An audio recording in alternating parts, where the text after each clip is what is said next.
Hey guys, Assalamualaikum. It's me Nina and welcome back to Nina Story. Untuk video hari ni, Nina akan share beberapa karta yang paling berbahaya yang pernah wujud dekat dunia. Karta ni dah mula menguasai perdagangan dadah sejak tahun 1980-an lagi dan diorang ni memang kaya gila. Dah beribu-ribu kes pembunuhan yang pernah terjadi dekat Mexico dan juga Colombia. Bukan nyawa orang-orang dia je yang melayang, tapi nyawa orang awam juga melayang bila-bila masa je. Tiba-tiba terkena peluru sesak yang berpunca daripada geng-geng karta yang tengah bergaduh. Tapi itulah dekat Mexico dengan Colombia ni, orang kata apa, kata-kata ni tumbuh macam cendawan lepas hujan, macam tak pernah habis. So jom Nina listkan dekat korang beberapa kata yang pernah wujud di Mexico dan juga Colombia. So without wasting any time, let's get started.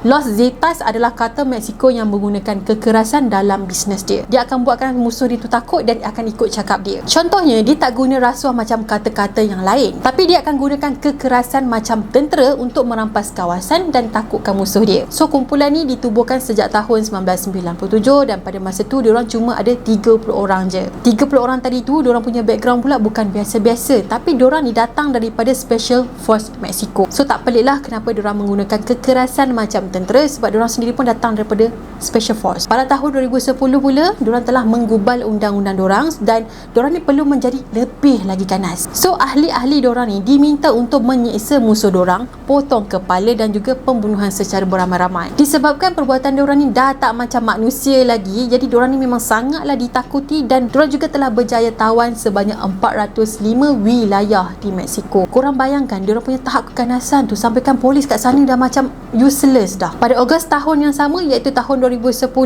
diorang telah membunuh seramai 72 orang. Pada tahun 2011, seramai 245 orang telah dibunuh dan beberapa bulan lepas tu pula seramai 49 jasad telah dipenggal dan kemudian jasad diorang ni telah dibuang di highway. Sampailah pada tahun 2012, kumpulan ni pun dah semakin berpecah sebabnya kumpulan tadi tu telah dibahagikan kepada 3 kumpulan.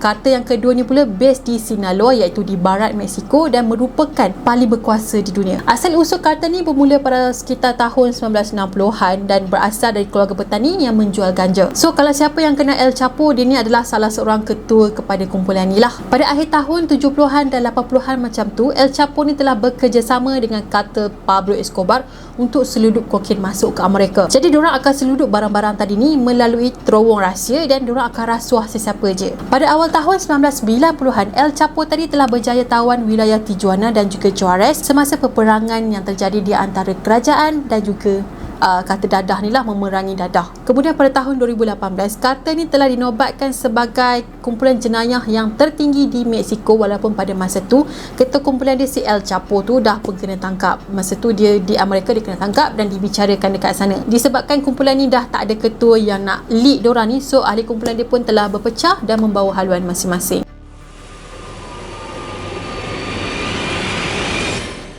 Kata yang ketiga ni pula dimiliki oleh Pablo Escobar dan dia telah membunuh beribu-ribu orang, termasuklah 3 calon presiden Colombia dan juga lebih daripada 1,000 orang polis. Pada awal 90-an dulu, kata ni lah yang paling ganas dan berbahaya. Bukan setakat dekat negara dia je, tapi termasuklah luar negara. Pablo juga telah mendapat gelaran sebagai Raja Kokain dan dia boleh dapat duit sebanyak $420 juta dalam masa 1 minggu je. Bukan setahun, tapi 1 minggu sebanyak $420 juta. Dalam dunia kokain, Pablo ni kontrol sebanyak 80% dan yang baki-baki tu adalah kata-kata lain yang conquer. Disebabkan pada masa tu dialah pemegang yang terbesar dalam bisnes dadah ni kan, so dia akan hantar barang tu ke Amerika sebanyak 15 tan setiap hari. Boleh imagine tak, satu hari 15 tan masuk ke Amerika? Tak lama lepas tu, Pablo ni teringin pula nak jadi Presiden Colombia tapi tak berjaya. Dia pernah kena tangkap dengan polis dan dipenjarakan, tapi dia bukan penjara dekat penjara polis, tapi dia duduk dekat penjara yang dia nak. Maksudnya penjara tu macam rumah dia lah, cuma dikawal ketat oleh orang-orang dia. Tapi sebenarnya dia bukan lebih kepada penjara, dia macam quarantine dekat rumah sendiri je. Dia punya tahap ganas bukan sampai macam dia ni above daripada undang-undang. Pablo juga telah tubuhkan satu organisasi untuk kutip hutang-hutang dia. Kalau orang tu tak nak bayar, bunuh je. Kehebatan Pablo ni sebenarnya tak bertahan lama pun, sebabnya dia telah ditembak sampai mati pada 2 Disember 1993 oleh polis Colombia dan juga Amerika. Masa tu polis kedua-dua negara ni berkolaborasi untuk tangkap si Pablo.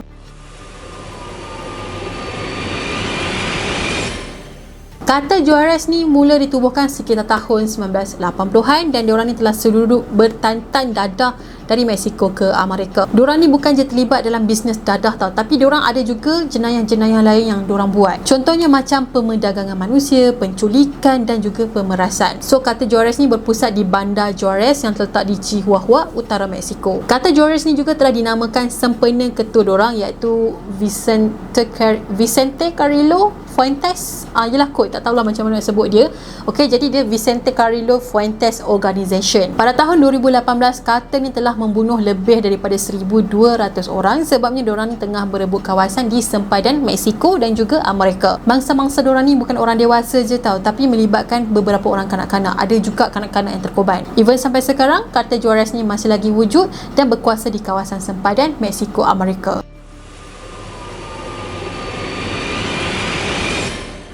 Pada tahun 1990-an, kali Carter ni telah take over peluang perniagaan daripada kata Pablo Escobar selepas si Pablo ni mati. Lepas tu Carter ni telah menjadi kata yang berkuasa di dunia selepas Pablo Escobar. Carter ni telah diasaskan oleh Orejuela dan diorang ni memang dapat untung berbilion-bilion selama setahun. Sebabnya dalam bisnes ni diorang conquer sebanyak 80% sama macam si Pablo sebelum ni. Bisnes diorang memang tak main dalam negara je, memang akan melibatkan Amerika juga. Sebab itulah kata-kata daripada Mexico dengan Colombia ni memang sangat wanted dekat Amerika sebab diorang ni banyak seluduk dadah masuk ke sana. Kata kali ni sebenarnya lain sikit daripada yang lain sebabnya dia tak ganas macam Pablo. Tapi diorang ni agak licik sikit. Jadi macam orang kata apa? Educated gitu. Tapi kalau diorang ni nak berebut kawasan, diorang tak teragak-agak untuk membunuh orang-orang tadi. Dia macam, kau jangan cuba cabar aku kalau kau tak nak mati. Pernah ada satu kejadian yang mana kata kali ni telah buat 4 bom seberat 500 pound untuk menghapuskan Pablo. Lepas tu ramailah yang terkorban disebabkan letupan tadi dan jasad mangsa-mangsa ni telah dihanyutkan di sepanjang sungai Kali. Diorang punya style ni kan, kalau aku tak suka